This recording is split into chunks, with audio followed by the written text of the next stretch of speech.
May 25th, 2023. Subject line. He said it was a bad business idea, ... Emailed out to his whole list, I think. Hey folks, Alex here. Telling people you run a mouth taping business isn't all sunshine and rainbows.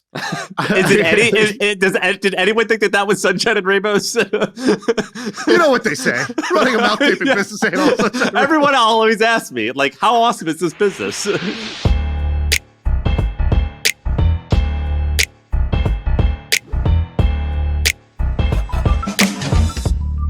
All right, what's up, everybody? Back to the greatest podcast of all time, My First Million, where we talk about business ideas. We talk about businesses that are under the radar, crushing it, that you haven't heard of. And hopefully, when you listen to this podcast, you get a little inspiration. You get a little wind in your sails so that you go out and kick a little more ass today. Sam, I have an ass-kicking story for you. You want to hear it? I love ass-kicking stories. In fact, this is two-way. It's stories of other people who are kicking ass, and it's a story of me getting my ass kicked as an investor. So here's two investments that I passed on for two totally different reasons, and I'm going to tell you the reason why I missed it and the really cool story of what these companies did. All right, so this first one, 2 or 3 years ago, 2 years ago, I think it was, and it's this guy, David, and he's pitching me a startup called Jenni, and it was at peak AI time. So this is 2021.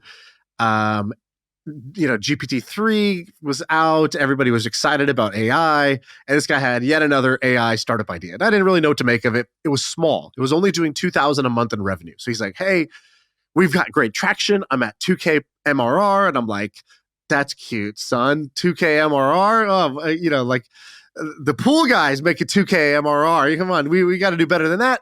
But really nice guy. We get on a call, and I don't remember what I said, but he told me afterwards, he was like, yeah, you were like one of the nicer people in terms of giving us feedback and telling us what to do. At the time, they had a pretty undifferentiated product. So what they were doing was a product called Jenni AI.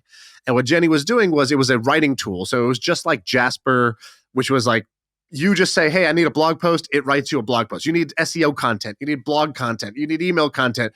And it was just like writing blogs for you. And there was a bunch of startups doing this at the same time. Jasper was doing it. They were taking off. So it was like a kind of a hot space. But I was like, dude, I think you're late to that party. And he's like, no, we're going to make it.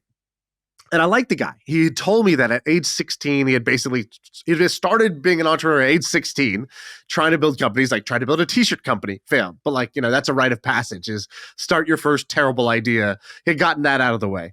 And now he was on to this, which was cool. And he's like, yeah, it's actually a funny story. He goes, we got on GPT-2 when it was just like developer access mode only. And we told it to like, I don't know, tell us a joke or say something wise but funny. And it says, GPT-2 goes, what's the darkest place in the world?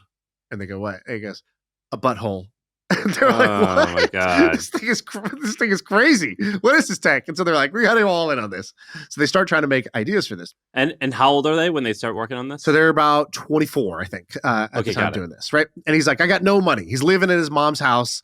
He's like, literally, I have to ask my mom, like, hey, can I get the credit card? I want to get Chipotle. And he's like, she didn't make me feel bad, which I respect. Like, I know she probably felt bad because, like, Asian parents, like all their friends' kids are like at Stanford and getting a promotion. He's like, he's still in the bedroom. I don't know. Also, like 24 is the threshold where it's like cute from concern.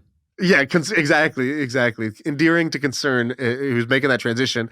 And she's like, I don't know. He just keeps saying, thanks for hopping on the call. But nothing seems to happen after that. Like, he's pitching people all day in his bedroom and it's not working. But he makes a pivot. And he makes a pivot that made a lot of sense. He did what I call a niche down, a zoom in pivot. And so a zoom in pivot is when you basically say, I have this thing today that's kind of meh for everybody, but maybe for one set of people, it's awesome. And this is the same way that actually Twitch started. Twitch was, you had Justin TV, which was broadcast anything. It was this grand vision. Broadcast anything. Broadcast your life. Broadcast your backyard. Broadcast this sports game. Broadcast this video game. And only 2% of it was people broadcasting video games. And Twitch was a zoom in. Justin TV was failing. And they said, what if we just did the video games thing? And it sounds counterintuitive. It's like, well, then we'll be too small. It's only just that little bit. It's only 2% of our current traffic. But it actually had the potential to be quite big once you specialize the product in that. So these guys did the same thing. They did it around college students who need help writing essays specifically, not like, oh, dude, it's like 1 minute before the deadline. Just give me a full essay. I just want to like hand it in to my teacher and trick them that it's AI. It's like, no. It's actually like a writing assistant. So you're writing your essay, and you don't just say, give me an essay about the Industrial Revolution. You start writing your essay, and then it kind of like I know autocorrect, it'll kind of like fill in the rest of the sentence. So if you're writing, it'll kind of like, if you stop, it'll like suggest what the next couple sentences could be. It'll help you cite stuff as well. So cite sources, exactly. Like you need their for example online is really great. So it's the effect of the ketogenic diet on human longevity. And it looks like he's talking about something. And it's like, hey, by the way, do you want to cite this paper that's already mentioned this or that? And it generates the well-formatted citation at the end. Or it'll run a plagiarism check for you. It'll be like, hey, let's just make sure that this is not copying what's already out there because, you know, your teacher's not going to like that. So it has a couple of like specific tools, and it's not like ChatGPT where it's just a chat interface. Like you kind of click buttons and you select how you want this to help you, and then it helps you. Do you know how like Microsoft used to have Clippy, who would like catch you making errors? They just need like a little picture of Bill Ackman that says like, that's plagiarism. Exactly. We're gonna have Billy. He told me that like basically at the end of the essay, less than 30% has been written by AI. So 70% is written by the student and 30% ends up getting filled in by the AI. Okay, so he gets this idea, but even still, how do you know if this is going to be successful? So now he pitched me 2 years ago at 2,000 in MRR. It's currently doing 300,000 in MRR, so 3.6 million a year. In fact, last year he had an offer to sell the company, I think, for $3 million. And he thought about it. He's like, "Oh my god, I could be a millionaire. I could have $3 million. I'm young. I'm in my early 20s." And he turned it down. And now this company's probably worth 10 to 15 million bucks today. So in six to 12 months, he basically, tripled the value of the company. So that's great. All right, everyone, a quick break to tell you about HubSpot. And this one's really easy for me to talk about because I'm going to show you a real life example. So I've got this company called Hampton, joinhampton.com. It's a community for founders doing between $2 million all the way up to like $250 million a year in revenue. And one of the ways that we've grown is we've created these cool surveys. And so we have a lot of founders who have high net worths, and we'll ask them all types of questions that people typically are embarrassed to ask, but provide a lot of value. So things like how much the founders pay themselves each month, how much money they're spending each month, what their payroll looks like, if they're optimistic about the next year and their business, all these questions that people are afraid to ask, but well, we ask them anyway, and they tell us in this anonymous survey. And so what we do is we created a landing page using HubSpot's landing page tool. And it basically has a landing page that says, here's all the questions we asked. Give us your email if you want to access it. And then I shared this page on Twitter, and we were able to get thousands of people who gave us their email and told us they want this survey. And I could see, did they come from social media? I can see, did they come from Twitter, from LinkedIn, basically everywhere else that they could possibly come from. I'm able to track all of that. And then I'm able to see over the next handful of weeks, how many of those people actually signed up and became a member of Hampton. In other words, I can see how much revenue came from this survey, how much revenue came from each traffic source, things like that. But the best part is I can see how much revenue came from it. And a lot of times it takes a ton of work to make that happen. HubSpot made that super, super easy. If you're interested in doing this, you can check it out, HubSpot.com. The link's in the description. And I'll also put the link to the survey that I did so you can actually see the landing page and how it worked and everything like that. I'm just going to do that call to action then. And it's free. Check it out in the description. All right, now back to MFM. So I talked to him and I was like, dude, David, what's the story here? What happened? He's like, well, we talked to you, we did a bunch of things. So here's kind of the story of how they figured it out. So do you want to know the kind of like the startup survival part of it, or do you want to know the strategy of how they made it big? Well, the strategy. I mean, the startup survival mode of it, like he was just probably floundering, but he didn't have any expenses. So like he was kind of default dead, just not even in startup mode, but default dead just his life. I mean, well, he was, but then actually Jason Calacanis' incubator launched, gave him $100K. Just like over email, like here's 100K. And so then they moved to Malaysia to be like, cool, this will last forever here. And so he's like, how do we just make this 100K last as long as we need to survive? Because we don't know if there's ever going to be another investor. They did end up raising more money. They raised like another 800K later. But how did they make this big? So I want to share a couple things. So first, he's like, we do the obvious things. We post about it, whatever. It's not really going anywhere. Then there's three interesting inflections for this business. Inflection one is he does the stuff that doesn't scale. He goes and he fights for that first 100 customers with hand-to-hand combat. And the way he did it is a strategy that the overall strategy of what worked here is I'll call influence the influencers. So he starts joining Facebook groups, and he wrote a long Twitter post about this. You can check it out. So he joins Facebook groups. He's like, join a group of like, let's say 10,000 people. And he's like, what you can't do is join the group and then immediately post about your shit, and then it just gets taken down or flagged as like promotion, sales, get out of here, dude. So he's like, I basically did a strategy where I was like, I'm going to warm up these groups so that like, if I do ever want to post, how would it be like well received? He would just work backwards from what situation would make this be well received. He's like, well, it would be well received if the moderators and admins liked me and they were rooting for me. And actually, they liked my product. They already used my product. And that I was a familiar face in the community. They had seen me around adding value. And that even when I posted, I was really posting actually just for feedback and not for like, buy my shit. So he's like, let me work backwards from that.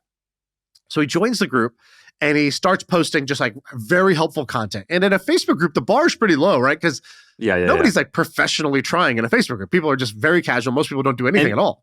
This is like a Facebook group for researchers. Or it'd be for like college students. It'd be for like grad students. Anything he had a hypothesis about. So he's like, oh, I think it should work really well for grad students. Got it. So he joins some school's grad student group, which has like 6,000 people or whatever.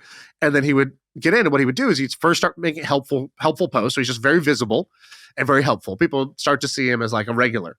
He's a regular at the bar. Okay, then he hits up the admin. And the admin's like, oh, you're one of the regulars. Yeah, sure. What's up?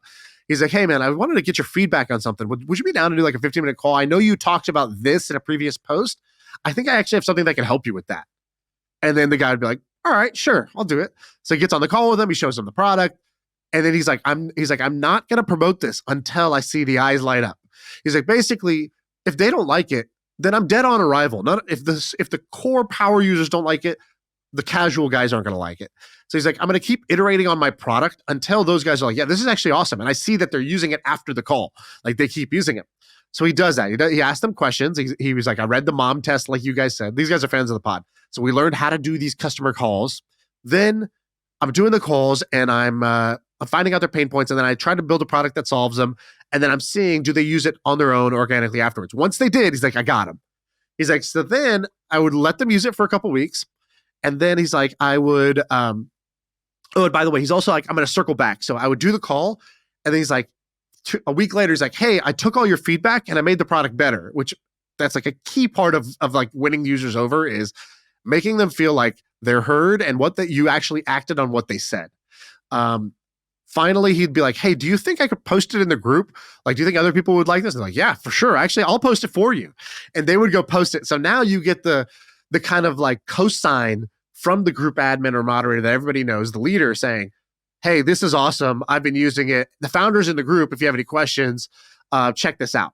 So he'd start getting a bunch of traction. So he got the first 100 customers through this like very manual process, which was really not as much about getting customers as it was about getting the product right by winning over the customers. This is very similar to you doing the first 100 calls with Hampton members, right? Like you showed me your calendar and I called it the zebra calendar. It just stripes, just 20-minute calls all day, just like your whole calendar was striped. And I did this with Reddit too, by the way. I did that when the hustle first got popular, is because I posted on Reddit and I did the same thing. I wasn't as eloquent as he was, but I basically just said 10% self-promotion, 90% ad value. So you start getting a reputation. So did you see that there's a movie about the guy, what's his name? Some Roaring Kitty who did the game stuff.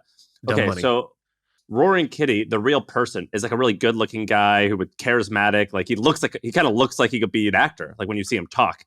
And I remember watching that movie and I'm like, dude, the real Roaring Kitty is cooler looking than this actor. Right.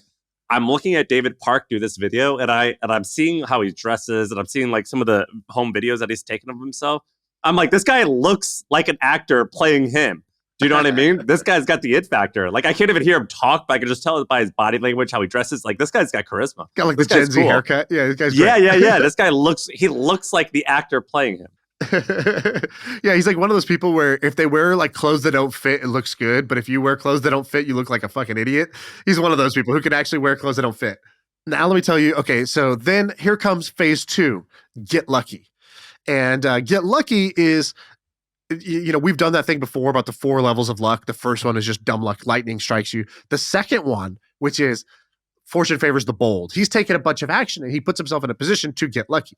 So there's 2 lucky breaks that happen. The first is this guy Zane, who runs a AI newsletter. I think it's called Superhuman. I think it is Superpowered, Superhuman, something like that. He does this Twitter thread, and it's called 10 websites so useful it feels almost illegal to use them, or something like that. That's the whole thing. So funny. That's right? so funny. Classic, clickbaity thing. And This thread goes so viral, dude. Guess how many likes this thread has? I don't know, 10,000? 365,000. Dude, I could post a sex tape and not get 365,000. In fact, I probably wouldn't get any likes. But yeah, Kim Kardashian can post a sex tape and not get 365,000 likes. What was the joke that you had? You're like, I can't believe one of your friends runs a porn site and it isn't popular. That's like the worst job ever. That's like you. You release a sex tape and no one wants it. I was still chuckling about that later. Your friend who you said has a porn site that's not that popular. And I was like, wow, the worst case scenario. How many downloads did he get from, or how many users did he get from that So post? he's like, dude, every minute, he's like, I'd get 10 customers. And he's like, it was just insane. And so he gets like this huge boost, like, whatever. I don't know exactly how much, but like 10x or more, is the revenue. He's at 2,000 before that. And now, the first thing I described is how he got to the first 2,000 in MRR. Then he gets the viral Twitter thing. And now he's in the like tens of thousands of monthly recurring revenue.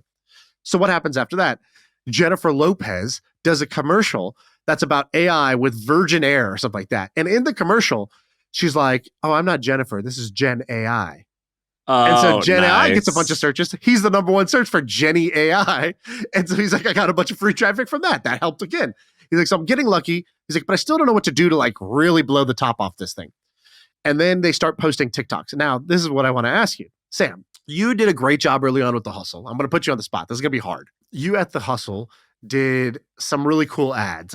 You basically were like, instead of just saying, here's my newsletter, please read it. It's very good, I promise. You were like, my boss thinks I'm so smart, but what he doesn't know is I just read The Hustle every day, right? And it was like value-based, right? And it kind of had that hook, which is what is the happy ending for this customer? It's not that your newsletter is great, it's that your boss thinks you're smart. Everyone thinks you're so smart. My boss thinks I'm smart. I'm not. My secret weapon is The Hustle, which I get every morning. That was the ad. Right. And you stole that from somebody, and then now 100 people have tried to copy that. I wouldn't say I stole, but you could say that. You could say that. I don't think I would say that. I would say I was heavily influenced by a random ad that I saw from the Skim, and I changed it, and now everyone else has since stole it. A jury of our peers would say that. So, yeah. so this guy, now I want you to tell me, if you had to do an ad, right? You're making a short video, a TikTok, and you need to promote Jenni AI. Just let's brainstorm real quick, right? Let's do this. Let's do it live, as Bill O'Reilly used to say. All right. Tell me what you would think of. I know this is a very hard prompt, but if you come through, just imagine how smart everyone's going to think you are at this podcast. What would you do? How would you design this TikTok ad? Well, okay. I actually think that I would steal that same premise, which is like my teachers think I'm brilliant. I'm not. I'm really just using Jenni AI. Video is harder. So all of my ads were text and a photo on Facebook. To do this on video, that's like what young people are great at, that I'm really bad at. What would you do for the video? I would do that same premise, but I don't know how. I would struggle to display that. Yeah, watch this. This TikTok has 4 million views.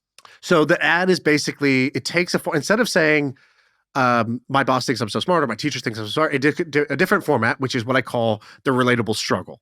And it starts, let's just break this ad down. So it says, it's a girl, it doesn't look like an ad. That's the first thing you need to know. It looks like Starbucks. If you want ads to work nowadays, don't make them look like ads. That's the biggest thing. As soon as I see an ad, I'm insta swiping away. So this needs to be relatable. So it looks like a college girl at a Starbucks, and it says, doing an essay last minute. My goal is to submit before 12 a.m. It's done 2 things. Relatable problem, and it's established some stakes. Will this person, or will they make it, or won't they make it, right? All right, that's the thing. It's a door closing, Mission Impossible. You got to slide under the door. Here, I got to tell you the second thing. My experience is like $15 million in ad spend. I'm going to say something right now that's going to make me sound horrible, but I'm just going to say the truth. Here's what I found with my numbers. Women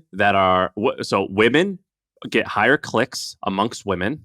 Women gets higher clicks amongst men, and men are rather, so women that are like just women do better amongst men and women for getting clicks. So I've always had a higher click-through rate with women. Now, here's the thing about the woman. They have to look like you can approach them, like I can have a conversation with them, but they're aspirational. If they're too like good looking or too like fancy looking, it doesn't work. It has to be an approachable young woman, and I have found that gets the most clicks amongst all demographics. And they did that. They did that wonderfully here. Did I say that appropriately? The level of nervousness in your voice as you're trying to say this without getting canceled. You're like, you're a fine, approachable young woman. You're a strapping young lad. Like, well, what are so you we used to saying? have it was like You thought if you use like 1940s language, you're like, if you're a young lass who's splendid and fine, then you're. It's like, dude, you can't just avoid cancellation by using old language. I'm gonna call it next door hot. So whether you're a next door guy or next door girl, next door hot always outperformed like beautiful Hot. or model or whatever. Yeah, runway hot. So that's frame one, relatable struggle. Okay, now two is, oh, and then by the way, it says current time 10:20. So it's here's 10:20, got to submit this by midnight. Last minute research. And then it says, this is the key one, 10:50, mental breakdown. And she's crying basically. And so now you're like, all right, you kind of don't know. Is this going to be funny? Is this going to be like, it's obviously kind of like, it's planned, but it still doesn't look like an ad for any product. We're 10 seconds in, no hint that this is an ad for product. Then it says coffee and TikTok break, relatable. It says back to it. And then it basically is like shit gets serious and it's her like clipping up her hair. Again, another relatable, humorous, like, oh, that's so me. I get it. I do that. I'm guilty of this, right? We're now 30 seconds in and there's been no mention of the product. And so this does two things. Number one, the TikTok algorithm loves that. You're watching full length videos rather than swiping away because it's like, oh, this is some ad. The second thing is you're kind of invested. You have sunk cost. You need to see the ending, even once you realize. And one of the top comments is, for a second, when you showed Jenni AI, I was like, I got bamboozled by an ad, all caps, because you didn't realize it was an ad until you're basically 35 seconds in. And then, even then, it's not some polished demo of the product. It's a phone recording a laptop of someone typing in Jenni AI into like their Google search. And then finally it tells you what the product does for you, which is it'll help you write 2 times faster. And the happy ending is she submits it on time. Okay. So 4 million. Dude, is this how like my doctor and lawyer and accountant are, where they're just like at Starbucks at 11:50 trying to plagiarize a paper that's due at midnight? Well, that's how they were 8 years ago. Shit. Dude, you know that. You went to college with people who are now doctors. You're like, that guy? I know that guy. I know the real version of that guy, right? Like, that guy only drinks Jägermeister. Like, this guy should not be a doctor. And so right now, these guys, so that ad was great. So David Park, you're amazing. So they're at $350,000 a month. 300,000 a month, so 3.6 million a year, and doing really well. So congrats to the Jenni guys. Did great. By the way, he gets cancer then, and he says this in that starter story video. He goes, he's like, I felt like my dreams and nightmares were both coming true at the same time. What's that? And that's a footnote to his story. He got cancer. He got cancer during that, like last year or whatever, and then he had a surgery and he got out. And he's good now, and so it's a crazy story, dude. It's a really crazy story. So congrats. By the way, I wouldn't say this is going to be a smart investment yet. So, I don't think it's going to be a good investment, but I think it's going to be great for them. You make $6 to $8 million bucks. That's fantastic. Before 30, that's amazing. You're set. I like. So if I was David, this is a company I would love to own. This is not a company that I would love to invest in, but it's going to make him very, very rich, I think, at a very young age. And it's going to make him like mildly famous amongst our little startup community. There's a business I would love to sell. If I could sell this thing for anything above $18 million, you won't see me. Bye. See you later. I'm gone. To be like, wait, the paperwork's not even signed. I don't care. Bye. It's over. I'm out of here. Because AI moves too fast, dude. I'm not trying to be in the middle of the hurricane of AI and hope that I'm not made obsolete by, one-click ChatGPT or some big company adding this. I think this is actually fairly protected. Like, I don't think it's so niche. I don't think too many people are going to go for it. But I just wouldn't want to mess with this. I also think that college student essay writing isn't like the biggest TAM either. So, I would want to sell on the way up and get out and go do something else. Yeah. And also Sam Altman raised the equivalent of America's GDP, like $5 trillion for whatever whenever I see these numbers, I'm like, that just means nothing to me. I hope I'm dead by the time this becomes a reality. Because is there any Sam Altman story you wouldn't believe? No, I would believe it all. If I told you the OpenAI headquarters is underwaters, would you be like, that's bullshit? Or would you just be like, where? I would believe anything about it. Yeah, I'd be like, so like, should we scuba up and like go visit them, or like, what do we do? Yeah, I'd believe it all. I've got a big one. I've got a short one. I'm gonna give you the short one first, and then I want to hear this thing about flow. But do you remember? I want to give an update, and I'm gonna say with preference with this update. Last time I gave an update on this guy, he took that update and he clipped our YouTube video and he turned it into an ad. And I got super fucking pissed. So I just want to tell you, don't turn this into an ad. You do not have permission. That's dumb. It looked like I endorsed this product. I don't. A few years ago, I think it was 3 years ago, this guy started DMing me, telling me he has this idea for hostage tape. Do you remember I told you about this? Yeah, it's basically tape that you put over your mouth because mouth breathing at night makes you a bad sleeper, I guess is the premise. It's just gross. I don't know what it is, but there's some health benefits. And he just like got in right when the Hubermans and the Brian Johnsons of the world and all this stuff. So he timed it perfectly. He told me he was launching this and I was like, oh, this is really dumb. This is the stupidest thing I've seen in a long time. And he kept DMing me, kept sending me updates. I think in year one, he did 2 million in revenue. Now he just told me he ended 2023 with 14 million in revenue. And then he's saying that this year in 24, he's like, I think I can get 40 million in revenue. He's like, we're buying all these ads on Joe Rogan. We're going to be sponsoring the UFC. He's saying all this crazy stuff.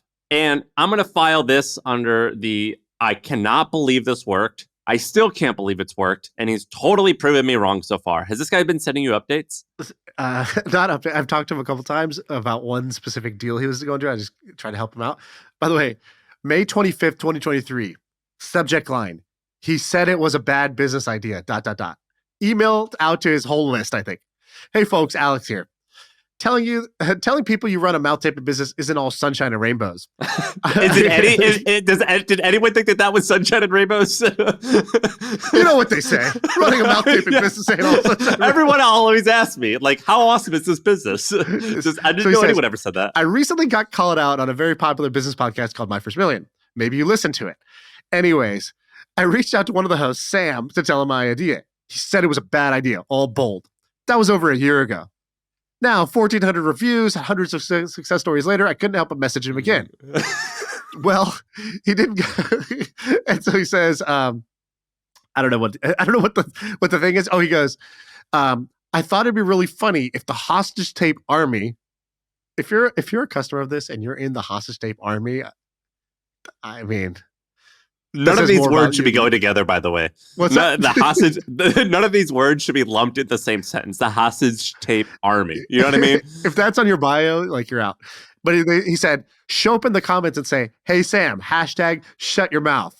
I like that part. That part's pretty good. Hostage tape, shut your mouth. I think that's good. Yeah, that one's good. He goes, I don't want to start a war, but these guys appreciate a good prank. We do. We really do. We do. So I don't know if he did do that. I'm going to click this link. And by the way, he's getting the last laugh. If his tape is untaped, he is getting the last laugh. This guy's winning. He's making a lot of money. People actually want his product. I'm wrong here. He's right. I still think it's stupid, though. I'm looking at the comments, by the way. I don't see one hashtag shut your mouth, Sam. So I don't think hostage tape army showed up. The cavalry did not appear for this one. But I think it's funny that he's doing this, and I think it's great that he's winning. So God bless him. I got so angry when I saw my face on these ads, though. I started getting these ads, and I'm like, it said like I was like, well, what the fuck? I was making fun of you, and you just totally jujitsu'd me, and now I'm promoting you. All right, you shared an L you took. I'll tell you about an L I take. It's 2020, and I'm getting dinner with a friend. And we're only like, I want to say 40 minutes into the dinner, and he's like, I got to go. And I'm like, was it me? Was it something I said? Am I chewing too much? What's going on? Why you got to leave? He's like, no. He's like, I hate to leave, but I got to go meet with this founder from Belarus. It was just you two at the dinner? It was us two at the dinner. And he just bounces. And I'm like, Belarus? I don't even know where Belarus is, but I was like, all right, that's, I don't know if this is some elaborate excuse or what, but he leaves. So I finish up dinner, go home. I see an email from my friend. He says, sorry I had to jet so early, but this company is really interesting. And he tells me about this company called Flow. And he's investing in this company called Flow. And he's like, if you want in, I could get you in. And I remember this because yesterday, I'm scrolling on Twitter and I see Flow is one of the biggest success stories in consumer startups today. 192 million in ARR with 60 million active users. And it's been the fastest growing health app for 4 years. And I'm like, $192 million in ARR? I was like, why does this app sound familiar? I go back and look at my email and I see that I could have invested in this thing years ago had I just replied to this email from my friend. What valuation? I don't know what it was back then because I didn't even reply to ask. But whatever it was, I should have done it because obviously the thing has been growing so fast that it is it's become $1 billion company and it's done really really well. But this company is really interesting. Last pod, you talked about, I forgot what ammo or whatever it is, like some Eastern European like app builder factory. Yeah, they make a variety of apps. Like one's muscle for men, and then another one was working out for women while the women are on their period. Well, I see your Eastern European women's period app and I raise you because that's what Flow is. Started by these guys out in like Belarus, Lithuania, something like that. Two twin brothers, by the way. So the twin brothers, they're raised by a single mother who's a librarian, and they're like, "Yo, we got to make money." Like they're 15 years old. He's like, I was going to school and then I would work a full-time job after school. So I go to school for 8 hours, then I go work for 8 hours. And that's what I did every day as a teenager. He's like, and I just had this like deep, like, we have to figure something out. He's like, so I did two things. He's like, I taught myself how to code. He's like, and I was teaching myself using these like textbooks. He's like, so then I started actually writing books to make some money. He's like, whatever I learned, I would then package up into a book and I would write it. He's like, I've written, a bunch of books. And then I became a book publisher. I started publishing. It's like I've published 1,000 books now. So I'm like, okay, random. He's like, the other thing that happened is 2008 and the iPhone App Store comes out.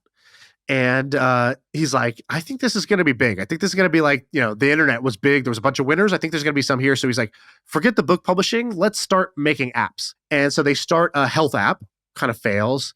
Start a second app, kind of fails. And people ask them, they're like, what'd you learn? Was Flow your first app or how'd you do? He's like, no, I started two things before that, similar space, but just didn't fully hit.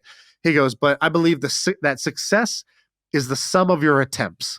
He's like, and those first two attempts that I did for a couple of years, that is the success of Flow.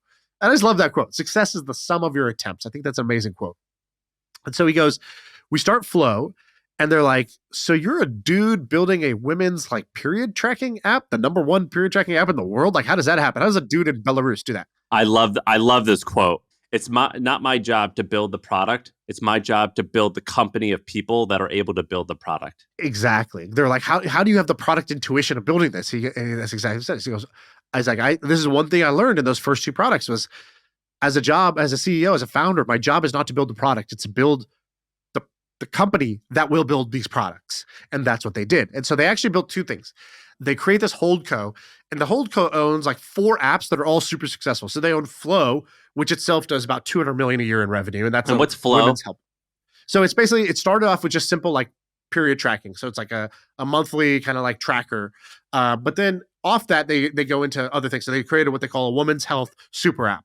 And this was the pitch that I saw at the time when my friend went and got dinner with them. They were like, look, we built the number one period tracking app, and that's great.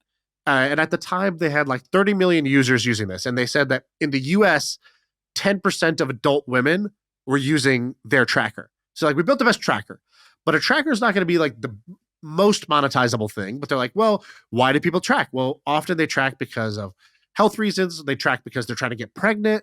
They track because maybe they're entering menopause. Like there's all these other things that maybe they need health coaching. Maybe they need these other things. There's a bunch of maybes from there. And they turned out to be right. And so they were like, we're going to make more money than any of these other health apps. So they're bigger than Calm or these other like meditation apps that are like in the kind of health and wellness space. This is a bigger app than all of those. And it's run by these guys in Eastern Europe who, have basically dominated the world in this one category. They're the number one in this category.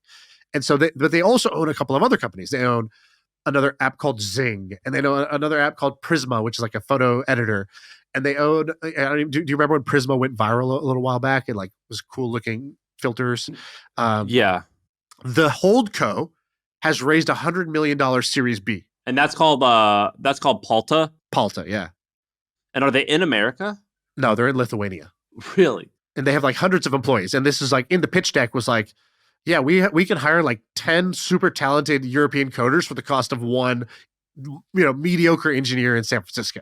They didn't say it like that, but I added the mediocre part. But that's the implication. Is basically we have this like talent advantage. We're the big fish in the small pond, but the small pond is highly talented with really good programmers, and we're super super cost efficient. And so they were able to be very very efficient as they've grown. You could have invested in this? Yeah. So Yeah, this one, that one sucks. I would say the first one was not really a miss in that, like, even now, I don't think that would have been a great investment, but Yeah. great business to own, not a great business to invest in.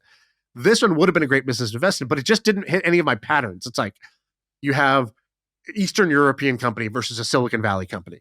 You have it's in the period tracking. I don't know how big that space could be. I don't really. I underestimated. I'm sure many people underestimated how big that app could be. And in fact, that's why they said they're like, I love that these guys didn't bullshit. Like they didn't do the thing that all Silicon Valley startups do, where they make up their origin story, where they're like, well, the reason I got into this was that my aunt was having trouble, like like Jack Dorsey with Square. He's like, I was I was trying to buy this vase that was being, this glass. This guy was blowing glass and making this vase for me, and I wanted to buy it, but he couldn't take a credit card. And I thought, wow, the small businesses of America are like underserved. I should really change this. In fact, actually, I think part of that story is true. The co-founder did do that as a hobby, but I think most startups make up their origin story where they're like, like native deodorant. He's like, my sister was pregnant. And I just did not want her to be having aluminum in her armpits. And so I created a pregnancy safe. Like, yeah, right, thing. dude. The shipping cost of deodorant was just a lot cheaper than mattresses. And you just, exactly. Like that's why you did it. Unit economics is not as good of a story. Or like, I went to Etsy and I was hunting for the most highly sold product that didn't have competition, that was under £1 to ship and had 80% gross margins. It's like, that's not as good of a PR story. So these guys, they didn't do that. They were like, why'd you do this? He's like, well, we just wanted to find the most underserved market. He's like, we just knew that no talented builders were building in this space. And we thought, well, half the world's population has this problem. They're completely underserved, and we could build a simple product that might have legs to grow from there. And that's what they did.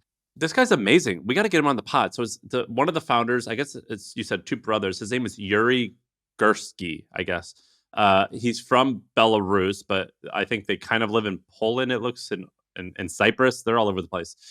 But he's really successful. So like you kind of acted like he was like a young kid just like blogging and packaging his blogs into books. No, these guys are gangsters. Yeah, like these guys are ballers. And he's had multiple companies that he sold. One he sold to Facebook, one to I actually don't know how to pronounce this. What's mail.ru? It's the Russian guy Yuri Miller. Yes. He sold one to Google. Like these guys are hardcore. These guys are awesome. Yeah, these guys are kicking ass. And so they, he's basically like, they were like, what do you think contributed to the success of this? He's like, well, the biggest thing is we picked the right market. And I love that he said this, because I think this is where he even said this. He's like, he's like, you need three things: the right target market, the right timing, and then the right people to execute on it. He's like, most people don't get the first two right, but that's your rising tide. If you can pick the right market and the right timing. He's like, we picked basically this underserved women's health market, and we started in 2008, right when the App Store came out. That's when we started making apps. So we were early, and we went to the underserved market that had demand. From there, all we had to do was just hire good people, and it would work out. And I think that most people, when you talk to entrepreneurs or the way their brain works, if you had to make like a pie chart, it would be like, number one is like, how cool is my idea? So it's like not market, but it's more product. They focus on the product, then they focus on the people. And then last is like they kind of think about what market they're in. And what they try to do, which I think is a bad strategy, a mistake I made many times, is like build the best product in a whatever market, in a meh market.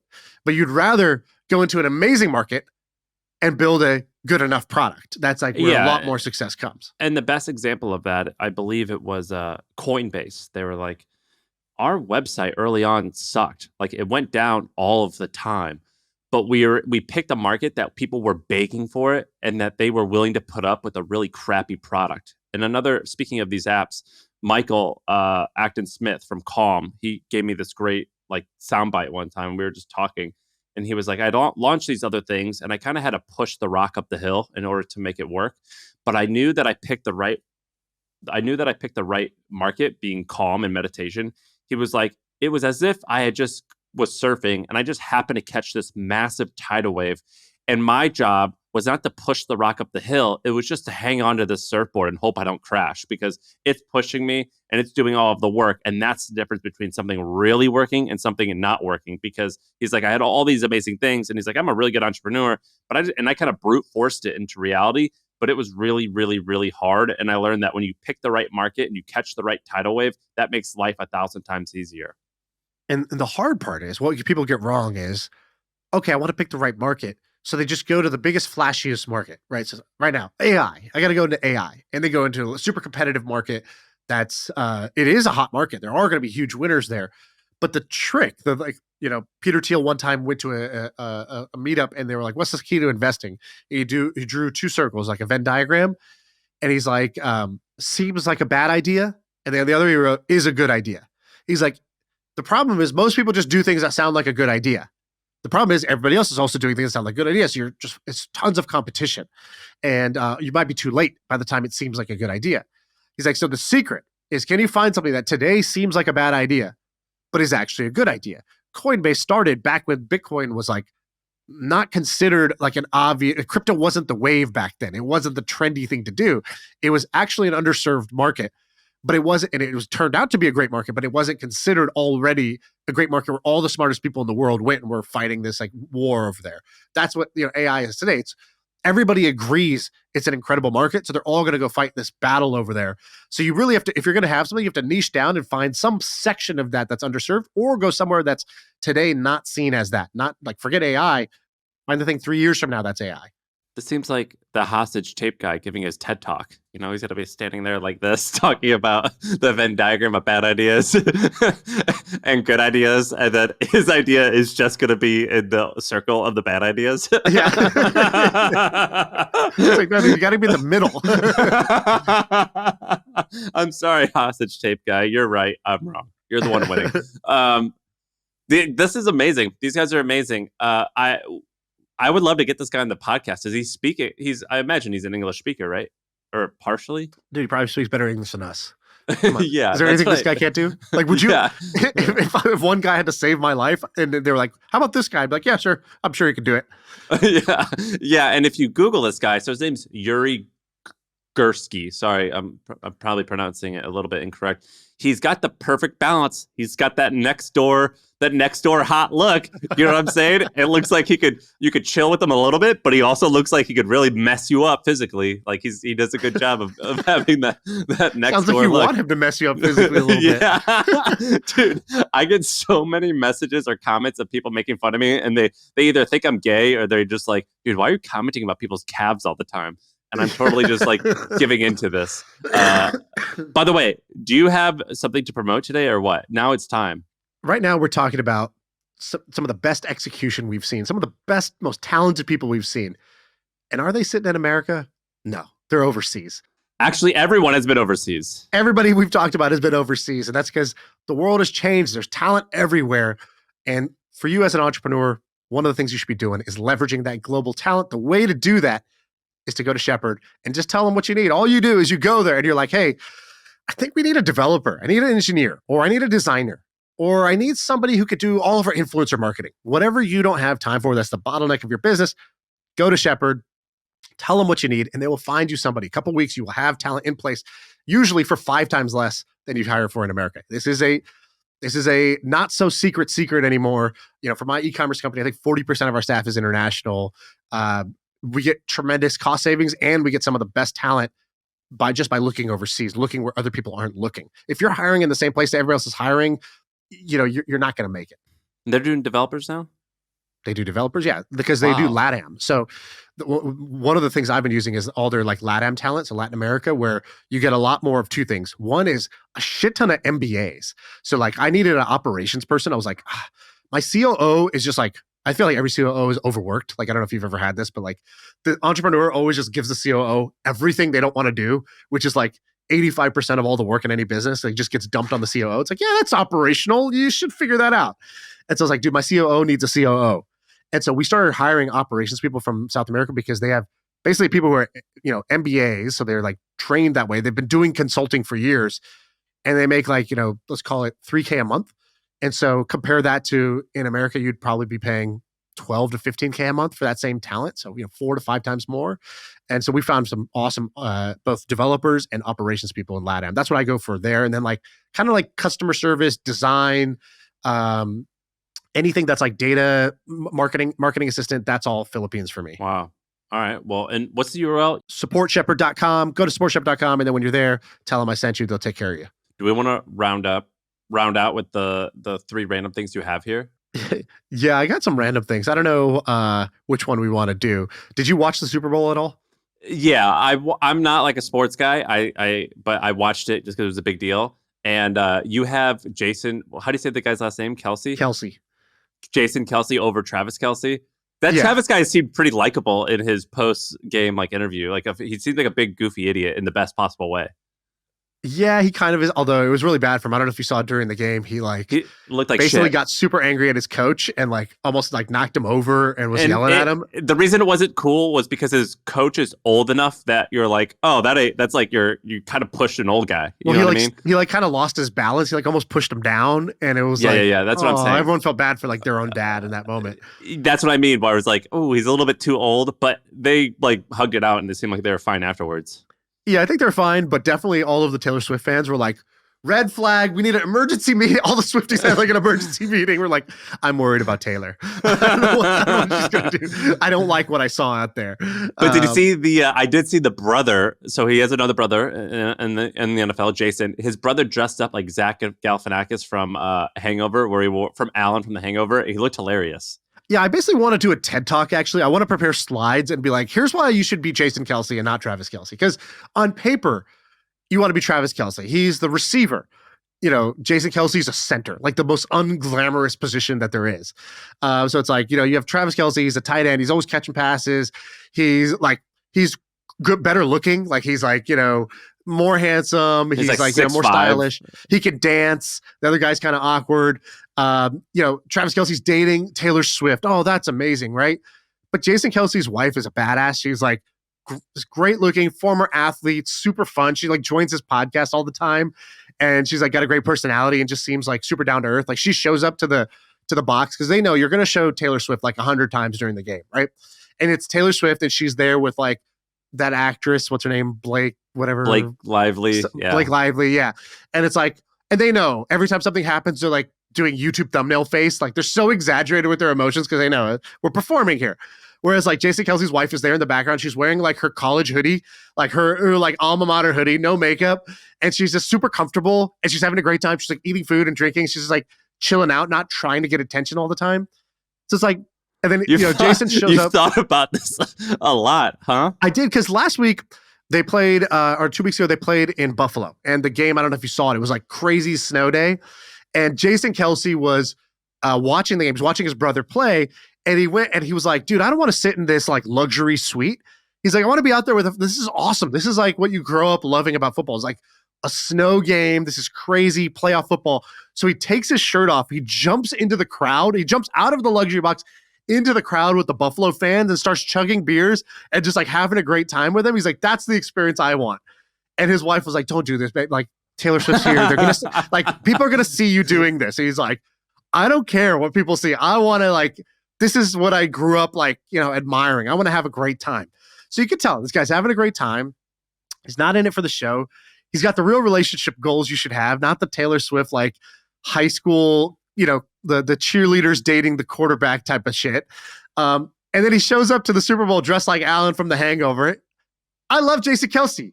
I am all about Jason Kelce. Jason Kelce over Travis Kelce. That's my case. I'm looking at I just Googled Jason Kelce's shirtless, and you do see him in the box wearing gray sweatpants, taking his shirt off, and he's in the drunk guy mode where he's yelling. What's hilarious about this guy is you see his face and you see some of the things where he sounds just like a goofy dummy, he's just joking, your fat friend. But they show him shirtless, and you see a can of beer in his hand, and it is so small. This guy is a giant. This guy will kill you and eat you. Yes. This Bud Light looks like a 5-hour energy in his hand. This guy is a freak. How they're both, I guess, huge. This guy does not look huge when you just see him from the neck up on the podcast. This guy, and he's got gray hair, right? So he doesn't look like an athlete. You see him shirtless. This guy looks like a freak. That's amazing. Yes, exactly. And I just think there's some life lesson. There's some wisdom in this whole thing. In fact, another version of this, by the way, did you see when I don't know what it was, the Grammys were on and the Tracy Chapman song was going super viral? Did you see this? They did Fast Car, her and Luke Combs. She looked awesome too. So do you know do you know her story, or do you know the backstory of like Tracy Chapman and that song? Yeah, she basically was just a normal person. She was just an average lady, and she I think got discovered by like a friend of a friend. So the friend being the writer of Billions, his Brian dad. Koppelman. Yeah, his dad was worked in the music industry, and Brian went up to Tracy and was like, "Look, this Well, is they always went to the same lame." college. So they were in college. Yeah. She's just playing like on campus. And he's like, "You're amazing." He calls his dad. He's like, Well, "Dad, he would you?" goes, what he said was, he goes, "Look, this is like lame usually, and I never like ask my daddy for a favor. That's kind of douchey. Right.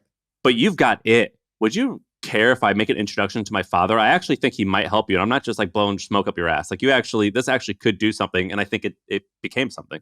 It did. And so she kind of gets a contract, but she's like the anti-artist, right? She's the anti-pop artist. So she's not like, she's just going to make the music she wants. And she's not going to like just do what the record label wants. They were like, "Oh, tell us about your relationship." She's like, "Nah, I prefer to keep that private."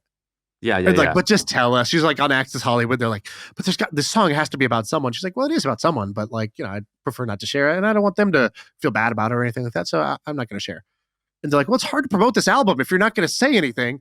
And she's like, "I just want my music to speak for itself." Like, she was just like, to me, I went down a rabbit hole after this, and I watched her and I was like, she is the beacon of authenticity. Her and Jason Kelce are like, you actually want to be them. You don't want to be the pop answer. And there's something to just being totally authentic and like not performing for everybody. Like, she makes all the like little TikTok bitches look like little TikTok bitches of just like I don't know if you've seen the subreddit, I am the main character. And it's Yes, I hate basically it. full of people who are like, think they're the main character of life. They're like, they put their camera somewhere on a flight, they stand up and they're doing a TikTok dance, and everyone else is like, "Dude, can I get to my seat? Like, what are you doing? Like, what is this?" And it's just like these annoying people who are trying to do stuff for attention. And so Do you know how old Tracy Chapman is?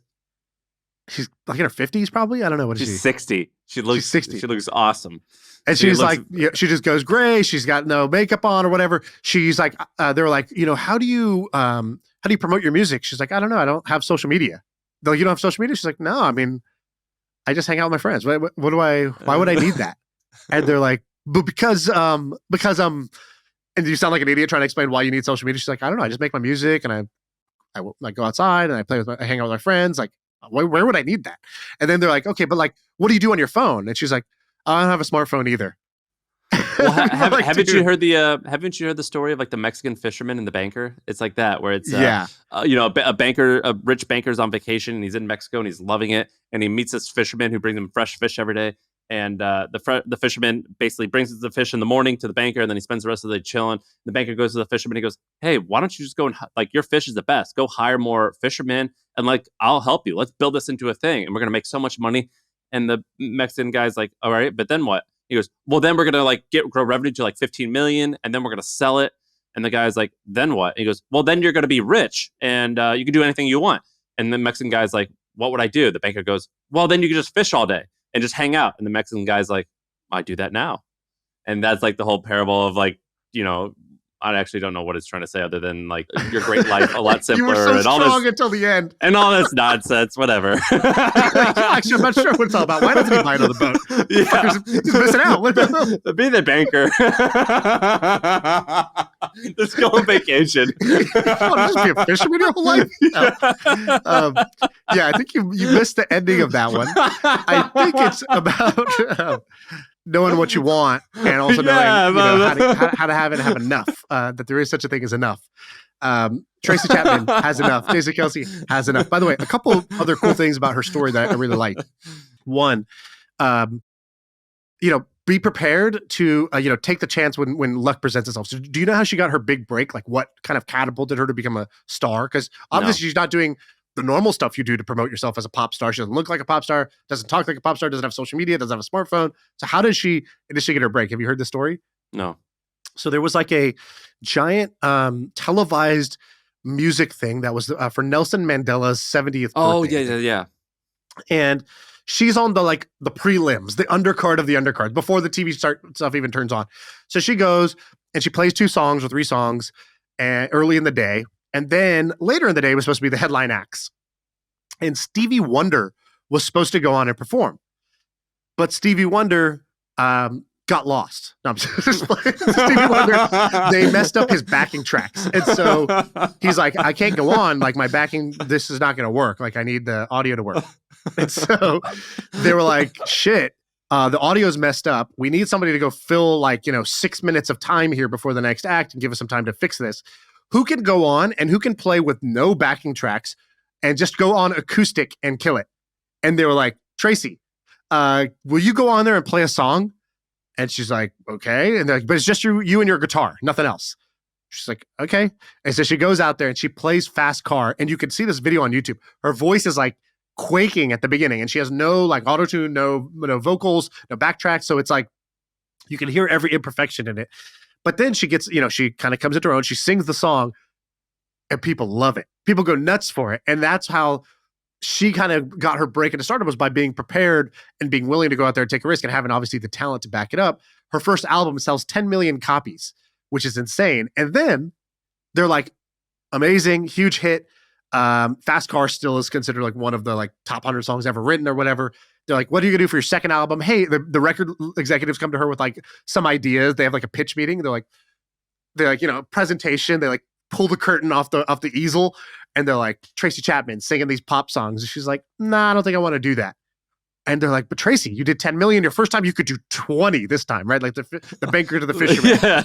And she's like, no, I don't really want to do that. They're like, well, what do you want to do? She's like, I'm not sure yet. I'm going to experiment and figure it out. They're like, experiment? What do you mean? You have to go to the studio and record. She's like, no, I'm not going to record. What I'm going to do is so normally what a musician does is they write their songs, they go to a studio, they hire like a studio musician to come and play the piano or the trumpet or whatever with them there. They have no chemistry with them. They record, then later they go on tour and they perform. She did it in reverse. She's like, what if I did instead, what if I hired a set of musicians that I really like? I took the risk of hiring them. And what if we tour for a year, writing songs as we go, and then through the tour, we're going to see what music is resonating with people. And at the end, we'll just record the stuff that they liked, almost like a comedian going to small clubs and working out their material. She did that for music. And that's how she did her second album. And she was like, I'm so proud of how it turned out, blah, blah, blah. I have no idea what the sales were, but I like that approach. And again, I'm on an authenticity kick right now. And to me, I love that. Last year, I said, Shaan, I'm going to be having a baby. Can you tell me what are some of the highlights of having a kid? And this was in private. And you're like, it's just great. My son and my daughter, like, I get so much joy out of seeing that they admire all these little things. Like, they just love staring at the fan. And it made me happier that like, oh, the fan actually is cool. And I am interested in now because they're interested in, and I love seeing them grow. That's how I feel right now. A few years ago, I asked you about really simple things that I just thought you would understand, like Dolly Parton. And you're like, Dolly who? Now you're teaching me about Tracy Chapman. Next, for all I know, you're going to tell me who the Beatles are, and you're going to do this wonderful breakdown.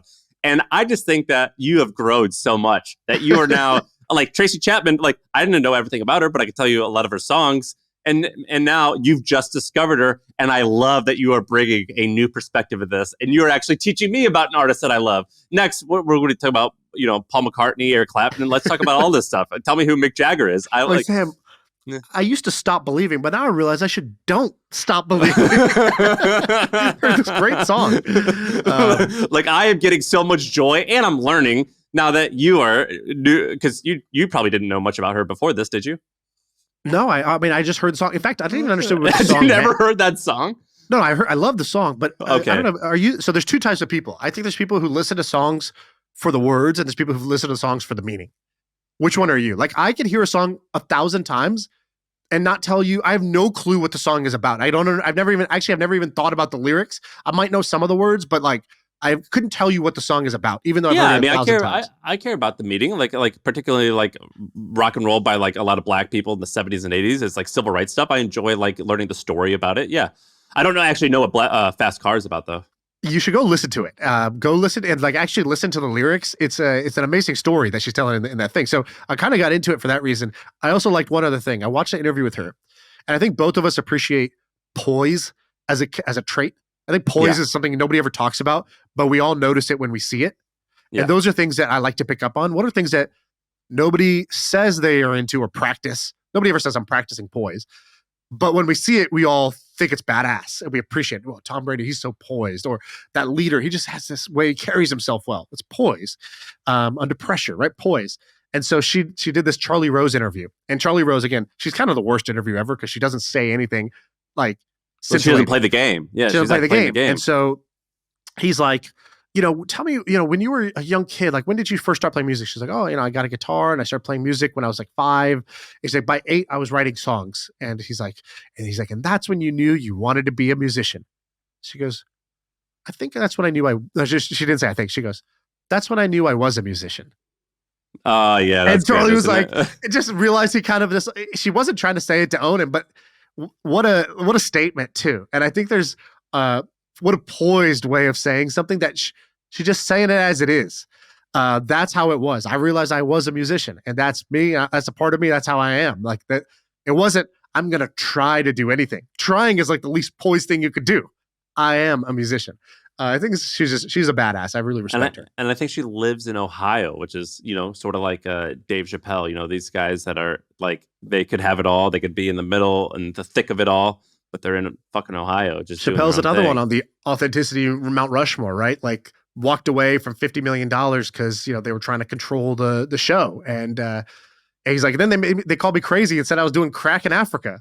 He's like, no, I'm not doing crack in Africa. What the hell are you talking about? And he's like, I'm in Ohio. I'm not going to fight my image. I'm just going to go live my life and be happy. I didn't know that. I actually, up until recently, thought he was in Africa. Yeah, he was like, because that was the narrative. It was Dave Chappelle basically went crazy. He's doing crack. And then he went to Africa. He lost his mind. And he came out like years later, was like, no, like they were offering me a bullshit contract. I said no. And then I just went home. And like just did other things with my life. Yeah. He's like, and then they started saying this crazy shit, but whatever. Okay, whatever. Yeah. He was like, I was in Ohio. That's where my father's from there. I was just hanging out with family. Right. It's like the poise thing, like when Mandela got locked up for whatever, like he was like locked up for 30 years or something like that. And then he came out and like, whatever, solved the apartheid. I don't know what history is. He did something good for like, black and white people, I think. He went to Mexico and he fished. Yeah. He was fishing with a bunch of Mexicans. Who knows what he did? But the thing that he said was badass. He was like, they were like, aren't you angry or resentful at the people that put you in jail for 20, 30 years or whatever? And he was like, no, I was preparing. He said, I was preparing for this. And I was like, that's awesome. Man, that's a cool way of saying it. Shaan, coming through big time. This is the Shaan Puri episode. That was a good one from start to finish. Am I cultured now? I think yeah, I'm I think so. I think the second you give props to Tracy Chapman and Nelson Mandela, I think that you've crossed the chasm, my friend. When you leave milk out for a while, it becomes yogurt. Just cultured. That's what happened to me. I just sat out for a while and it happened. It only took you a few dozen years, but you've crossed the threshold. Congratulations. Good job. Good pod. If you're a fan of this, you got to subscribe. If you want more Tracy Chapman stuff, but also the occasional joke about Mexican fishermen that we totally skipped over and don't understand the meaning of the story, you got to subscribe. That's the pod. Thanks.